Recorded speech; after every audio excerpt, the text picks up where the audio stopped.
Bonjour. Le Bitcoin continue sa correction. Mais jusqu'où ira la chute? C'est ce que nous allons voir dans l'analyse du jour. Mais avant de commencer, n'oubliez pas de vous abonner, de mettre un petit pouce bleu et de laisser un commentaire. Alors, on a vraiment beaucoup de choses à voir aujourd'hui, donc on va pas perdre de temps, on va se diriger tout de suite vers la cryptomap et on peut voir étrangement une cryptomap qui est plutôt mitigée, c'est-à-dire il y a pas mal de rouge, mais il y a également beaucoup de vert. Et comme vous le savez, le Bitcoin, il a continué sa correction, il rechute de nouveau. Théoriquement, on devrait avoir quasiment l'ensemble de la cryptomap rouge, avec comme d'habitude deux trois altcoins dans leur coin qui font toujours un peu ce qu'ils veulent. Mais là, c'est pas deux trois, c'est pratiquement, j'ai pas compté, mais c'est pratiquement la moitié des altcoins qui sont encore dans le vert. Et c'est quelque chose qui arrive très peu souvent quand le Bitcoin chute. Donc on va en parler un peu plus tard. Le cryptophire, enfin, il sort de la zone comprise entre les 50 60, donc zone inintéressante. Comme vous savez, les corrections importantes, les corrections intéressantes se font en général en bull run dans les niveaux aux alentours des 40, donc grosso modo entre les 35 et les 45. Donc tant que c'est au-dessus de 50, théoriquement, il n'y a pas d'achat à faire, enfin du moins c'est pas des achats intéressants, c'est pas des corrections intéressantes. Là enfin on passe sous la barre des 50, donc ça commence à devenir intéressant. Et voilà, on va devoir commencer à surveiller, bien entendu, chaque niveau, parce que chaque, euh, chaque, à chaque fois qu'on va se stopper sur un niveau, ce sera un bottom potentiel. Donc, on va passer au dollar. Le dollar, eh bien, sans grande surprise, on avait une consolidation, une trendline, on casse la trendline. Premier objectif, les 0,382. C'est le petit niveau qu'il y a en bleu ici, c'est les 0,382 par rapport à la dernière chute. Donc, c'était le premier objectif. Et ce que j'attendais un peu, puisque le Bitcoin n'avait potentiellement pas terminé sa correction, puisqu'on n'avait pas encore atteint des niveaux intéressants, surtout en termes de vague d'Elliott. Il n'y avait aucun plan qui était terminé, donc théoriquement, on devait aller chercher un peu plus bas. Et pour cela, il fallait un dollar qui rebondisse légèrement et qui, par exemple, chercher les 0,382. Donc voilà, maintenant c'est fait.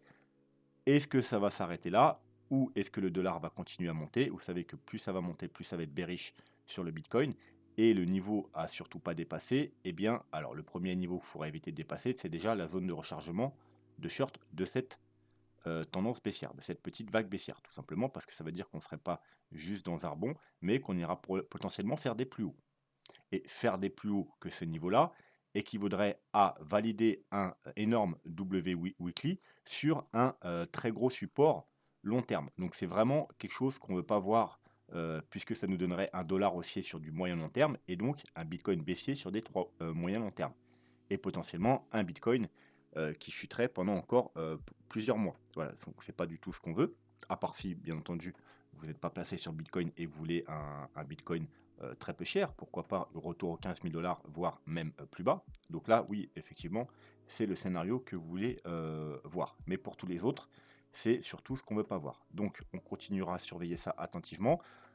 On va passer, alors, en lien justement avec les altcoins qui ne veulent pas chuter de fou, on a la Bitcoin dominance. Comme vous pouvez voir, que vous savez que théoriquement, quand on chute, les altcoins chutent plus fort que le Bitcoin. Donc théoriquement, là, on devrait avoir une cassure par le haut du canal. Mais vous voyez qu'au contraire, on a un rejet. Ce qui veut dire que les altcoins surperforment le Bitcoin dans une chute. Alors, c'est possible sur du court terme. Bien entendu, on ne pourrait pas rejoindre le bas du canal, ça veut dire avoir une chute qui dure pendant plusieurs semaines et des altcoins qui superforment le Bitcoin. C'est quasiment impossible. Je ne dis pas que c'est impossible parce que rien n'est impossible, mais euh, il y a peut-être une chance sur 10, voire une chance sur 100 que ça arrive. Mais sur du court terme, c'est tout à fait possible. Et ça nous donne peut-être un indice de dire qu'il se passe peut-être quelque chose. Il y a peut-être des gens un peu plus informés que nous, des gros portefeuilles qui savent quelque chose. Peut-être que le bottom est très proche et qu'il se place du coup déjà sur les altcoins, mais pas sur le Bitcoin. Pourquoi? Parce que si il faisait monter le Bitcoin, eh bien, voilà, du coup, les gens suivraient et se placeraient. Donc, en faisant continuer de chuter le Bitcoin, c'est un peu, voilà, rappelez-vous, ce que je vous avais dit la même chose. On va passer en weekly. Je vous avais dit la même chose ici sur le bottom. Voilà. Pour moi, ça, c'était un fake out, puisque le dollar avait trouvé un top et il commençait à chuter. Que si on prenait, on va prendre un autre graphique, hop, alors, est-ce que je l'ai là? Voilà, par exemple celui-là, le total market cap On avait fait un double bottom parfait, on peut aller au 2 également aussi, vous voyez. On avait un parfait, est-ce que j'ai encore la ligne? Voilà, vous voyez. On n'avait pas cassé, contrairement au Bitcoin, sur l'ensemble, donc les altcoins, en gros, surperformaient, et les altcoins, au lieu de faire des plus bas, ils nous faisaient juste un très beau double bottom. Et je vous avais dit, du coup, le Bitcoin, il est sûrement en train de nous mentir, c'était juste un fake out, mais les gros portefeuilles, au lieu de se placer sur le Bitcoin, ils continuent à effrayer les gens, donc cassure baissière, on casse les 18 000 $, je ne sais plus c'était lequel le bottom exact, le premier bottom, on va revenir sur le graphique, donc c'était exactement les voilà, 17 800 $, on casse les 17 000 $, tout le monde a peur, et du coup, eh bien, les gros portefeuilles, ils en profitent pour se placer discrètement sur les altcoins, parce que effectivement, quand tout le monde a peur, ils vont surtout pas sur les altcoins. Et voilà, donc ça pourrait être, à plus courte échelle, bien entendu, quelque chose comme ça qui se passe. On peut le voir également sur également la dominance, le Ethereum contre BTC. Vous voyez que l'Ethereum surperforme. Il est en train encore de continuer à monter sur du court terme. Et on voit également ça sur BNB BTC. Vous voyez, il y a un petit rebond court terme. On est en weekly. Hein. Donc sur du daily, vous voyez que... Et on est même en train de casser la petite trendline, le petit canal baissier, le bull flag. Donc signal potentiel, alors il faut le regarder en weekly pour avoir validation. Mais voilà, d'une forte tendance haussière sur le BNB, du moins par rapport au Bitcoin, qui s'annonce. Donc voilà, faut avoir ça en tête. Les niveaux actuels, le Bitcoin chute, mais c'est peut-être la fin de la chute. Et les gros portefeuilles se placent déjà peut-être sur les altcoins, parce qu'ils savent que voilà, ils continuent à faire chuter le Bitcoin tout simplement pour que les gens aient peur et qu'ils ne se placent pas justement dans les altcoins, qui vont peut-être justement après ça, après la fin de la chute, quand il y aura une représentante haussière, entrer dans une altcoin saison. Donc ça, on a déjà fait des vidéos dessus, on ne va pas y revenir aujourd'hui pour toutes les confirmations. Et voilà, ils se préparent à ça et ils se placent au plus bas parce que les altcoins sont relativement bas. Hein. Il y en a beaucoup qui sont revenus quasiment sur leur bottom ou très proches. Donc voilà, donc faut garder ça en tête et on va se diriger vers le Bitcoin. Donc le Bitcoin, on va enlever le graphique, on va voir juste, et on va repasser en daily bien entendu, qu'est-ce qui se passe. Donc, comme je vous avais dit, moi je m'attendais à continuer la chute parce que tout simplement il n'y avait aucun plan Elliott Wave qui arrivait à son terme et en plus on était très proche de la liquidité, je vois pas pourquoi on n'irait pas la chercher. Voilà, donc la liquidité c'est ça, c'est tout ce qui traîne en dessous ici parce que tous ceux qui sont entrés durant toute cette période, du moins les traders, hein, ont probablement leur stop sous ces niveaux, les plus bas. Vous voyez, parce qu'on a une sorte de énorme range ici. Ça veut dire qu'il y a énormément de liquidités qui traînent. Bon, ça y est, on est venu plus bas, on a pris, théoriquement, alors la prise de liquidité est peut-être pas terminée, mais voilà. Parce qu'il y en a, ils ont peut-être des stops un peu plus bas, mais voilà, grosso modo, ça c'est fait, on n'en parle plus. On est également sur un petit support, vous voyez, c'est le petit support, alors c'est un support très léger, hein. De point de vue graphique, on verra que de point de vue indicateur, il y a d'autres supports. Mais d'un point de vue graphique, c'est juste la mèche. Voilà, le haut de la mèche ici, vous voyez, on est parfaitement dessus. Donc, niveau intéressant. Attendez juste 2 secondes parce que j'ai des notifs, il faut que je mette en silencieux mon téléphone. Voilà. Ensuite, on va remettre le graphique et on va se mettre en 4 heures plutôt. Voilà. Donc, qu'est-ce qui s'est passé? Donc, on avait été rejeté d'ici de la zone de rechargement de ce niveau. Ensuite, on a chuté, on avait une nouvelle zone de rechargement de short ici, donc rejet à nouveau. On a une petite trendline qui se construit, également trendline baissière, hein, donc ça pourrait être un premier signal intéressant. Alors pas de bottom, mais au moins de rebond potentiel à la cassure de la trendline. Et sinon, depuis 4 heures du matin, vous voyez qu'on consolide aux alentours des 26 300 $. Maintenant, on va aller voir quelque chose qui nous intéresse un peu plus, c'est le graphique long terme pour les regarder du côté des indicateurs. Donc déjà, sur le long terme, pour ceux qui n'ont pas vu les vidéos précédentes, qu'est-ce qu'on a? On a un gros niveau de résistance ici, voilà, compris entre grosso modo les 29 000 et les 38 000 $. Alors, légèrement différent de celui que j'ai là. Hop, voilà, ici, parce que tout simplement, lui, c'est les niveaux daily, donc les 28, 33. Mais en weekly, voilà, c'est plus les 29 et 38 000 $. Donc, on est venu chercher ce niveau. On est venu également chercher, regardez, cette trendline très long terme hein, qui débute en 2011, qu'on a cassé ici. Hein. Ouais, elle avait supporté le prix du Bitcoin pendant 10 ans. On l'a cassé. et maintenant, eh bien, tout simplement, elle fait résistance. Donc rejet à ce niveau-là, c'est tout à fait pertinent. Deux grosses résistances, rejet, petite correction, rien d'inquiétant. Maintenant, on va voir les niveaux actuels. Alors, je sais que beaucoup négligent un peu ce niveau. Notamment, voilà, on a été faire un tour sur Twitter. Quand j'ai posté tout à l'heure un petit truc, parce qu'on était par exemple sur la moyenne mobile 100, je disais que ça pouvait être commencé, voilà, support intermédiaire. Ça pouvait être voir une réaction s'il y avait une réaction, parce que c'est toujours possible. Voilà, voilà. Il y a FD Trader qui m'a répondu, c'est surtout le support des 25,5K, point de convergence de plusieurs facteurs, 0,382 de tout mouvement ou 0,5 du dernier pump. Donc, on est au courant, on a déjà vu le support des 25K, c'est un gros support. Déjà, niveau graphique, voilà. Hop, voilà. Donc, c'est un très gros support graphique, et en plus, c'est un chiffre rond, 25 000 $, donc forcément, c'est un support qui est très regardé. Et moi, ce genre de support, j'aime pas. Parce que si quelque chose est très regardé, qui est regardé par tout le monde, il y a peu de chances qu'on aille au 25K, et puis que tout le monde achète, et puis que tout le monde devienne riche, hein. Je vous avais dit la même chose, rappelez-vous, en début de bear market, je vous avais dit que 20K, c'est un objectif beaucoup trop évident. Donc, soit on n'ira pas, il y avait notamment pas mal de confluence aux 21 000 $, donc on va s'arrêter un peu avant, 21 22 000 $, ou soit tout simplement, on va le casser, mais on n'ira jamais aux 20 000 $ pile, et puis tout le monde achète, et puis ensuite on va au 100K et tout le monde est riche. C'est pas possible. Du coup, on a fait quoi? On a cassé déjà ici, et puis ensuite, voilà, on a recassé. Donc, on est allé bien en dessous des 20K. Pareil, je vous avais dit quoi en dessous des 20K? C'est quoi le prochain objectif? Le gros objectif, c'est les 14 000 $. Mais également très regardé. Donc, allez, 14 000 $ ici. Pourquoi? Parce qu'en mensuel, c'était tout simplement, on avait les clôtures de bougies ici, et puis ensuite, on avait ici. Donc, c'était très gros support. Donc, je vous avais dit pareil, on va pas y aller ou on va les casser. Et vous voyez bien que du coup, voilà, les 20 000 $, on les a cassés, les 14 000, on les a pas atteints, on s'est arrêté dans une zone entre les deux, grosso modo les 15-16 000 $ que personne regardait. Voilà. Donc, c'est pour ça que je vous dis que moi, les 25 000 $ tout rond, c'est pas quelque chose que je vais regarder, c'est pas ce que je vais regarder le plus, parce que justement, c'est trop regardé. Alors, effectivement, si on prend les Fibo, on a les 0,5. Alors, d'ailleurs, du dernier pump, d'ailleurs, je sais pas pourquoi il a vu les 0,5 aux 25 000 $, mais bon, c'est pas loin, c'est 24 600.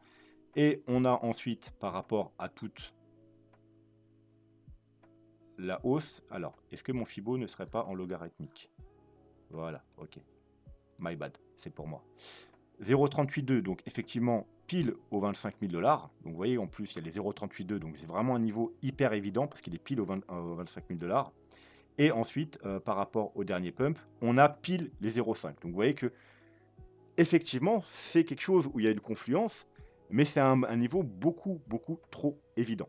Voilà. Alors, ça ne veut pas dire que c'est pas possible qu'on aille aux 25 000 $ et qu'on trouve un bottom et qu'on remonte, mais les niveaux comme ça, je m'en méfie énormément, parce que effectivement, pile poil les 0,5, pile poil les 0,382, le gros support des 25 000 $, le chiffre rond, tout le monde l'a vu. Tout le monde l'a vu, les 25 000 $, tout le monde en parle. Donc, comme les 20 000 $, il y a quand même peu de chances qu'on ait pile aux 25 000 $ et ensuite qu'on remonte. Donc, soit on n'y va pas, donc les niveaux actuels, soit on va les casser tout simplement. Et si on devait faire peur à tout le monde, bah, faudrait les casser. C'est pour ça que moi, mes targets, outre les 25 000 $, c'est plus les 23-24 000 $, où on a également énormément de confluence par rapport aux indicateurs. Mais aujourd'hui, on a déjà parlé, hein, donc allez regarder les vidéos précédentes pour voir pourquoi je parle des autres niveaux. On va se concentrer sur les niveaux actuels, voir si on pourrait avoir de la réaction sur les niveaux actuels. Et qu'est-ce qu'on a sur les niveaux actuels? Donc on va s'enlever le graphique pour y voir plus clair. Et tout simplement, on va commencer par les moyennes mobiles. On est en daily, donc ça c'est ce que j'ai posé sur Twitter. On a déjà la moyenne mobile 100. Donc c'est une moyenne importante, la moyenne mobile 100. Du daily, vous voyez, c'est elle qui a fait le support. Alors oui, avec les mèches, on est parti chercher la moyenne mobile de 100, mais globalement, c'est elle qui a fait support ici. Mais de toute façon, c'est une moyenne mobile 100, c'est la deuxième de plus importante après les 200. Parce que si on devait casser, et vraiment casser avec confirmation et tout ça, la moyenne mobile 100, d'un point de vue moyenne mobile daily, on n'a rien jusqu'à la moyenne mobile de 100. Ça veut dire jusqu'aux 22 000 $. Maintenant, on va passer en weekly.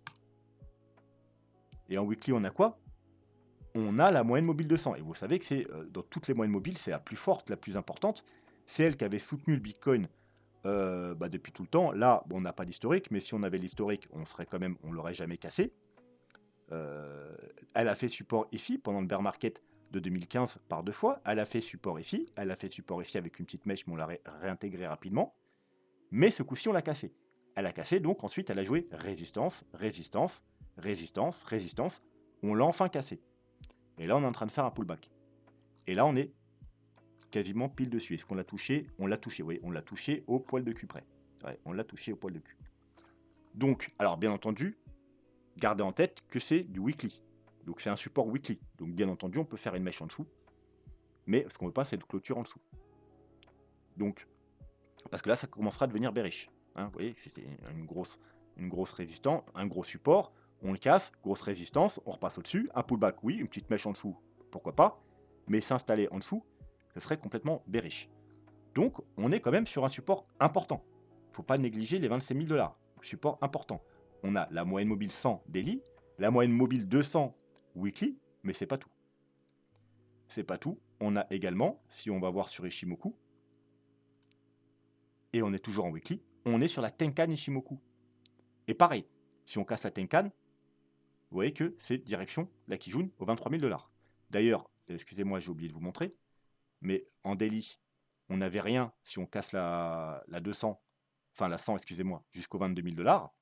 Mais en weekly, vous voyez que en plus de la 200, juste en dessous, on a la comment ça s'appelle, la EMA 21. Donc effectivement, on pourrait faire une petite mèche pour aller chercher la EMA 21. Mais si on casse tout ça, on n'a rien jusqu'à la moyenne mobile 50. Et la moyenne mobile 50, encore une fois, elle se trouve où? Aux 22 000 $.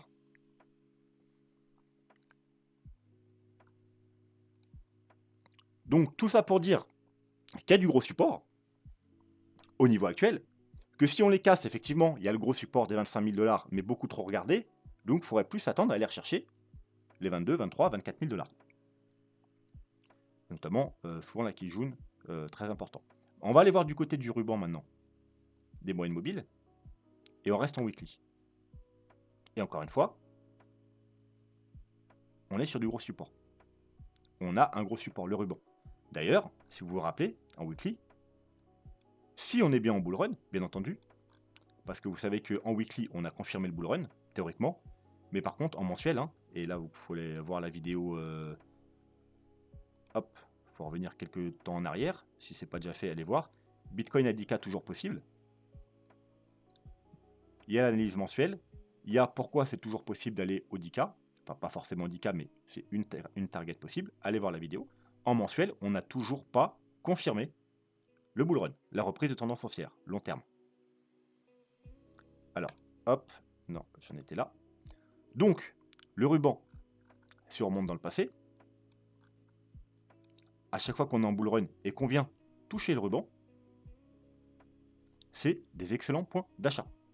C'est les bottoms des corrections. Hein. Alors là, ici, on a fait... Bon, c'est une mèche, à mon avis, c'était le début, donc ouais, il y avait une mèche de l'enfer, mais c'est juste une mèche. On clôture au-dessus. Quand on le casse, on est en bear market. Ensuite, on le réintègre. Chaque pullback sur le ruban, c'est le bottom des corrections. Et une fois qu'on le casse, on repasse en bear market. Pareil.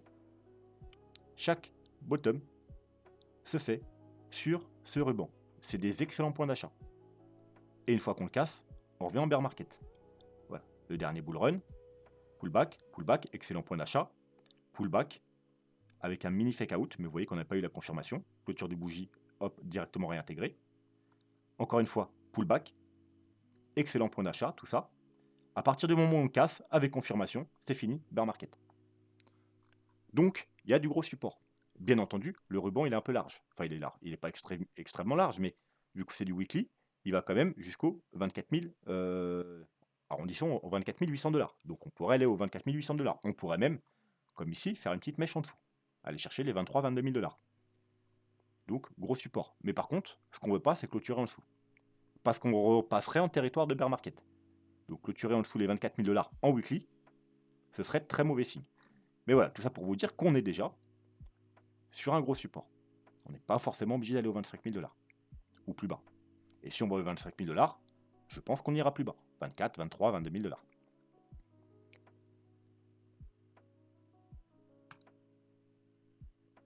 Et pareil, si on passe en 3 jours, alors en daily, c'est dégueulasse, hein, on l'a cassé, mais comme je vous ai dit, c'est pas important. En bull run, on le casse régulièrement, ou en bear market, hein, le daily, c'est pas important. Vous voyez que là, on l'a cassé, c'est pas la fin du monde. c'est pas grave. C'est pour ça qu'on le regarde en 3 jours. En 3 jours, vous voyez ici on a fait un fake out. On n'a pas commencé à s'installer en dessous. On n'a pas eu de confirmation baissière. Là on est dans le nuage, et le bas du nuage est au 24 900 $. Donc encore une fois, on peut faire des mèches un peu plus basses. Je pense que si on y va, vu que c'est encore une fois les 25 000 $ tauron, on ira probablement faire quelque chose comme ça pour aller chercher un peu plus bas. Donc voilà, tout ça pour dire que oui, on sait que les 25 000 $ c'est un gros support, mais justement c'est un support beaucoup trop évident. Et les 25 000 $, comme on l'a vu, c'est pas un support négligeable. Il y a également beaucoup de concordance. On a beaucoup d'indicateurs, notamment les grosses moyennes mobiles, les Ichimoku, les rubans de moyenne mobile, etc. Donc, il ne faut pas non plus négliger ce support. Et on va voir justement maintenant avec les plans Elliott Wave si la correction pourrait être déjà terminée. Et pour ça, avant d'aller voir les plans, j'ai encore... alors n'hésitez pas à me suivre déjà sur Twitter. J'ai repris un peu l'activité sur Twitter. Je sais que beaucoup me disaient oui, tu as lâché Twitter. J'ai repris. Je commence à republier régulièrement sur Twitter. Et c'est quoi que... Voilà, c'est plutôt dans les réponses. Si ça veut bien. Non, ah voilà, ça veut pas. Voilà. Crypto Future. Voilà, il y a Tiger Power qui avait mis, alors ça c'était son deuxième machin, mais il avait mis 2 plans et le Wave, et je lui dis que ces 2 plans ils sont pas bons, et on va voir pourquoi. Voilà, donc n'hésitez pas, je réponds toujours aux gens, et quand j'ai pas le temps, enfin souvent je réponds, mais si je veux plus développer, après je vous réponds carrément en vidéo. Donc n'hésitez pas à me poser des questions en message privé, en commentaire sur les vidéos YouTube, il n'y a pas de problème, je réponds à toutes les questions. Alors, on va voir tout de suite justement les 2 plans que, je vais rappeler le nom, Tiger Power propose et pourquoi ils sont pas bons. Alors, premier plan, c'est celui-là. D'ailleurs, c'est pas le seul. Je l'ai déjà vu. Je crois que c'est Vincent Gann qui a ce plan aussi. Hein, vous devez le connaître, si vous ne connaissez pas c'est Tiger. Vincent Gann, vous devez le connaître. Et je crois qu'il a ce plan-là également. Alors, pourquoi ce plan-là est pas bon? C'est tout simple. On a une vague 1, donc pas de problème. 1, 2, 3, 4, 5. Ou 1, 2, 3, si on est dans une potentielle leading diagonale. Mais je crois qu'eux, ils mettent comme ça. Et donc, ils comptent une vague 1 classique en 5 mouvements. 1, 2, 3, 4, 5. Pour l'instant, pas de problème. Une vague 2, c'est bon, pas de problème. Mais c'est là que ça part en couille. Parce que là, on a une vague 3. Donc ensuite, là, on serait dans une vague 4. Et ensuite, une vague 5. Bon. Regardez la taille de la 1, regardez la taille de la 3. Vous savez qu'il y a une règle en éliotisme, c'est la vague 3 ne peut jamais être la plus courte. C'est souvent la plus longue, mais en tout cas, ça ne peut pas être la plus courte. Donc ce qui voudrait dire qu'après cette vague 3, il faudrait une vague 5 encore plus petite. Donc une vague 5, voilà, à peu près comme ça. Donc soit en tronqué, soit comme ça. Donc si on en a un bull run, vous savez qu'en général, en bull run, on n'a pas de tronqué, on a des extensions. Donc rien que déjà visuellement, vous voyez que c'est même pas très joli. Vous voyez, c'est pas des vagues d'Elliott. Des vagues d'Elliott, c'est comme ça. Vous voyez, ça c'est une vague d'Elliott. Donc juste visuellement, sans même aller dans les calculs, dans les fibos, on voit que c'est dégueulasse. Mais maintenant, on va juste aller voir les extensions Fibonacci. Donc, comment on fait pour calculer une 3? Bah, tout simplement, on prend le bas de la 1, le haut de la 1 et le bas de la 2. Et c'est quoi la target, la première target d'une vague 3? C'est les 1,61,8. Ici. Ça, c'est la première target. La target la moins bullish. C'est les 35 000 $. Là, on a fait quoi? On s'est arrêté au, voyez, au 1,13. C'est pas une target de 3. Déjà, rien que ça, voilà. Ce plan, il est annulé. La minimum, c'est les 1,61,8. C'est extrêmement rare. Alors, c'est pas impossible, mais c'est extrêmement rare qu'une vague 3 s'arrête avant les 1,61,8. Et quand on est dans une belle tendance haussière dans un bull run, en général, ça va plutôt chercher les 2,61,8, voire les 3,61,8, voire même les 4,61,8, voire même en extension qui dépasse les 4,61,8. Mais assez souvent, ça va régulièrement quand même chercher les 2,61,8, c'est-à-dire les 44 000 $. Vous voyez, ça, c'est une vague d'Elliott en bull run. Mais à aucun moment, les 1,13, ça peut être une target raisonnable. Alors, je dis pas que c'est impossible, c'est très peu probable. Voilà. Donc, ce scénario-là, même s'il est possible, c'est genre, je lui donne peut-être 10% de chance d'être un scénario possible, voire même 5% de chance. Donc c'est vraiment pas un bon scénario. Deuxième chose proposée, voilà, c'est ça, une flat, A, B, C. Donc, on revient, hop, ici, merde, il est où mon graphique? C'est celui-là? Bon, on va dire c'est celui-là. La flat.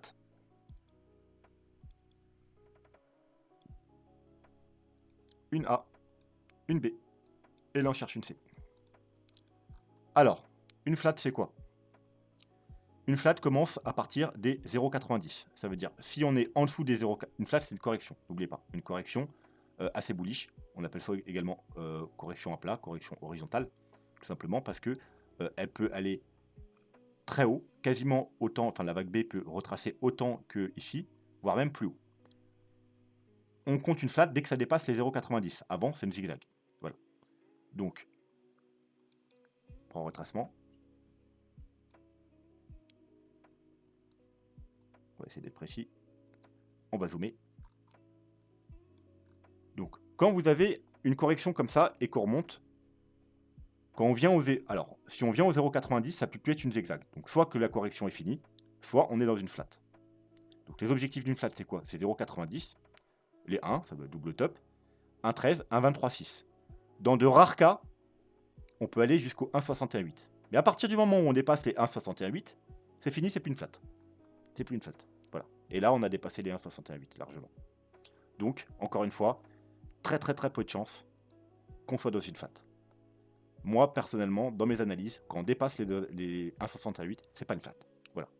C'est extrêmement rare qu'une flat dépasse les 1,68. Théoriquement, quand vous allez dans des... si vous achetez des bouquins ou des machins qui parlent de flat, ils vont vous dire les targets d'une flat, c'est 0,9 à 1,68. Voilà. On dépasse les 1,68, on n'est plus dans une flat, on est dans autre chose. Voilà. Donc ça, maintenant, on va aller voir les vrais plans. Les plans beaucoup plus probables. On en a deux. Alors, je vous montre le deuxième tout de suite, mais on va pas s'attarder dessus aujourd'hui, hein, on en a déjà parlé, allez voir les autres vidéos, tout simplement parce que, voilà, je vais vous le montrer. Donc, on est bien dans 1, 2, 3, 4, 5, donc une vague 1, mais là on serait dans une vague 2, voilà, donc 1, 2, 3, 4, 5, avec une flat ici, vous voyez, ça c'est une flat, ABC, et là on est dans une vague 2. Pourquoi on va pas en parler aujourd'hui? Parce que tout simplement, si on est dans ce plan-là, la vague 2, là, doit corriger tout ce mouvement. Ça veut dire qu'elle doit durer longtemps. Elle doit durer encore, plusieurs semaines. Donc, c'est pas l'ordre du jour. Pour l'instant, on va s'intéresser au scénario qui pourrait nous donner une fin de correction dans les heures, dans les jours qui viennent, ou la semaine prochaine, enfin, voilà, dans les jours qui viennent. Là, c'est pas le cas. Cette correction doit durer beaucoup plus longtemps. Et les targets sont beaucoup plus basses. Donc, c'est pour ça qu'on va pas en parler aujourd'hui. On en a déjà parlé plusieurs fois. Aujourd'hui, on va se concentrer sur le plan qui pourrait nous donner une fin de correction très proche. Et c'est celui-là. Donc, on reprend bien le plan qu'on a vu juste avant, de Tiger et de Vincent Gann, avec la 1, 2, 3, 4, 5, on a fait une 1, on a bien fait une 2, mais là, on n'a pas fait une 3. On a juste fait une 1 de notre 3. Vous voyez, ça, c'est une vague 3. Vous voyez, on a juste fait la première vague, si on est dans ce plan-là. La 1, et là, on est dans une 2. Et ensuite 3, 4, 5, et là, on aura notre vague 3. Et là, hop, on prend les prolongations. Hop, hop, hop. Et là, c'est pas pour rien que j'ai mis le premier objectif de la vague 3, 261,8. Parce que ça, c'est un... même pas, vous voyez, 361,8. Vous voyez, parce que ça, c'est un objectif de vague 3 de bull run. Mais en aucun cas les 1,13. Voilà, ici. Donc ça, c'est le deuxième plan le plus probable. C'est que, effectivement, on est dans une vague 3, mais elle est loin d'être terminée. On a juste fait la première vague et on en est dans une vague 2. Et ensuite, on aura la vague 3, 4 et 5 pour terminer la vague 3.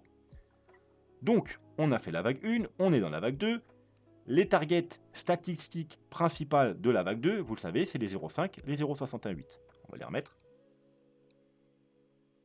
Alors, s'il y en a des nouveaux et qui ne comprennent rien aux vagues d'Elliott, je vous conseille d'aller voir, hop, tuto, playlist, tuto, il y a un tuto où vous pourrez tout avoir les bases de l'elliotisme et comprendre tout ce que je raconte, et également des autres youtubeurs qui font de l'héliotisme et même commencer à faire vos décomptes, vos propres décomptes tout seul. C'est les bases, donc on rentre pas trop dans certains détails, on ne voit pas tout ce qu'il y a dans l'héliotisme, mais on voit les bases. Et c'est très simplement expliqué, donc n'hésitez pas à aller voir le tuto, soit dans la playlist, soit il y est également en lien sous chaque vidéo. Voilà. Donc, target principal statistique, les plus probables, 0,5, 0,68. Donc, 25 200 et 23 900. En gros, 24 000 $. Et target intermédiaire, celle où on est maintenant, ouais, on l'a même dépassé un peu, c'est les 0,382. Au cas où on devait être très bullish, voilà, 0,382. Merde, excusez-moi. 0,382. Mais techniquement, on devrait descendre là. Donc maintenant, ce qui va nous intéresser, c'est d'aller faire le sous-décompte pour voir si on arrive en fin de décompte ou si on doit encore descendre. Bah pour ça, on va descendre en 4 heures. Donc, vous savez, il y a deux scénarios. Premier scénario, donc déjà, on est dans une A, B et C. La vague C, alors, je vais l'enlever après, mais je vous montre quand même. Un A, une B qui s'est fait en A, B, C et une C. Voilà, donc là, on est dans la dernière vague. Donc, proche de la fin. La dernière vague doit se décompter en 5 mouvements. Et là, il y a deux possibilités. Soit une 1, une 2, une 3, une 4 et une 5. Donc là, on est très très proche, si on est dans ce scénario-là, très très proche de la fin. Et sur le RSI, on doit pouvoir voir une divergence sur la vague 5. C'est pour ça qu'on met toujours le RSI quand on fait de l'héliotisme. Alors là, on a quoi? On va compter. Une 1, une 2, une 3. La vague 3, ça doit être la plus basse. Une 4 et une 5 en divergence. Est-ce que pour l'instant, on a une divergence? Vous voyez que pour l'instant, on fait un plus haut. On l'avait vu dans les vidéos précédentes, hein, c'est à quoi on s'attendait. Divergence. Alors que là, on fait un plus bas. Vous voyez que c'est une grosse divergence. Là, on va là, donc on voit clairement un plus bas, alors que là, on monte. Divergence. Bien entendu, il en faudrait très peu pour annuler la divergence. Hein, il suffit qu'on descende un petit peu encore, que le RSI il descende un peu, il casse ce niveau-là, il n'y a plus de divergence. Et dans ce cas-là, le deuxième plan serait à favoriser. Le plan, notamment, de ceux qui suivent de CMA. C'est-à-dire que c'est pratiquement pareil, sauf que là, on n'a pas fait une, deux, trois, on a fait une qui est là. Une 2. Et là, on est seulement dans une 3. Terminé ou presque terminé. Et ensuite, on aura un rebond de 4. Et ensuite, on finira comme ça. Ou un peu plus bas. Mais si on est dans ce plan-là, il faut s'attendre à bientôt trouver un petit bottom intermédiaire, probablement dans les heures qui viennent, un rebond. Donc, rebond de base. Alors, je sais pas, admettons, on s'arrête, on a trouvé le bottom. Hein. Bah voilà. Target principal, 0,382. Donc, un rebond qui irait rechercher les 26 900 $. Et ensuite, une dernière vague baissière qui durera un ou deux jours. Et enfin, trouver le bottom. Voilà. Ça, c'est les deux scénarios. Si maintenant, on va voir encore plus en détail pour voir cette vague-là, que ce soit la vague 3 ou la vague 5, on sait qu'il y aura un rebond bientôt. Juste, on va se mettre en 1 heure et on va voir. Donc, on a une vague 1, une vague 2, une vague 3. Vous voyez, la vague 3 ne peut pas être là, par exemple. Parce que vous voyez, là, on a fait un plus bas. Il n'y a pas de divergence. Donc là, on sait que on ne peut pas faire 1, 2, 3, 4, 5. On sait que c'est pas fini là.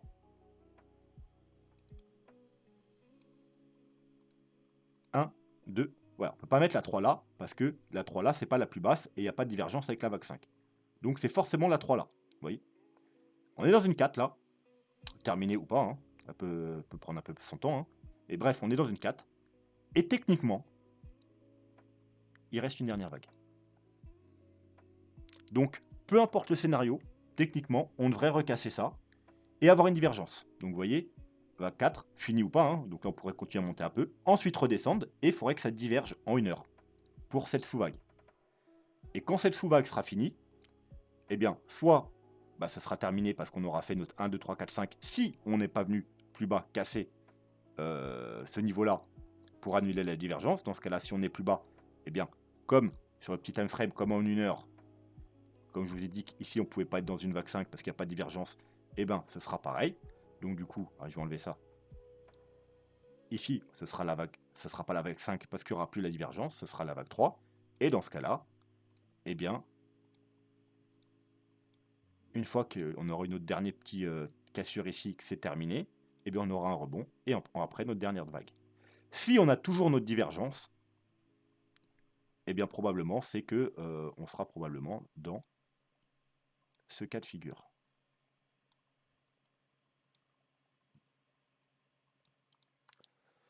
Voilà, je pense que ça sera tout pour aujourd'hui. N'hésitez pas si vous avez des questions en commentaire, je me ferai un plaisir d'y répondre. Un petit pouce bleu, abonnez-vous également, hein, il y en a beaucoup encore qui regardent les vidéos qui ne sont pas abonnés. Et puis demain, on complétera et on verra ce qui s'est passé d'ici là, surtout au niveau des vagues d'Elliott. Et voilà, puis comme d'habitude, hein, j'aurai toujours plein de choses à dire. C'est pas un souci. Voilà, sur ce, moi, je vous souhaite une très bonne soirée. Alors, je vous ai dit à demain, mais en fait, demain, on est samedi, si je ne me trompe pas. Donc, le samedi, il n'y a pas de vidéo. Donc, ce sera plutôt un lundi, à part si vraiment il se passe quelque chose de fou.